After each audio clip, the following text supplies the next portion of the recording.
অপ্রতিদ্বন্দ্বী মা পৃথিবীতে কেউ নাই। সব মাই সমান। আপনাকে আমরা পর্দায় যেভাবে মা হিসেবে দেখি, হুম। বাস্তবে তো আমরা জানি না, কিন্তু অনেক দর্শকই জানতে চাই যে আপনি পর্দা এবং পর্দার বাইরে আসলে কতটা পার্থক্য মিল আছে মা হিসেবে। পর্দা এবং পর্দার বাইরে পার্থক্য, অনেক সময় পার্থক্য থাকে না।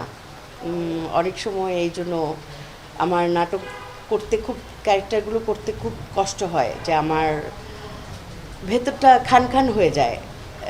যে থাকে না, অনেক মানুষের ভেতরে অনেক গভীর অনেক কিছু থাকে, তো সেটার সাথে আমি প্রায় মিল পেয়ে যাই। তখন আমার অভিনয় করতে খুব কষ্ট হয়, হয়তোবা বেশি কেঁদে ফেলি। সেই কান্নাটা সংবরণ করা উচিত, কারণ বাস্তবের আমিকে আর পর্দার আমিকে একসাথে মেশানো ঠিক না। এটা আমার প্রায় সমস্যাটা হয় হয় এটা। Thank you.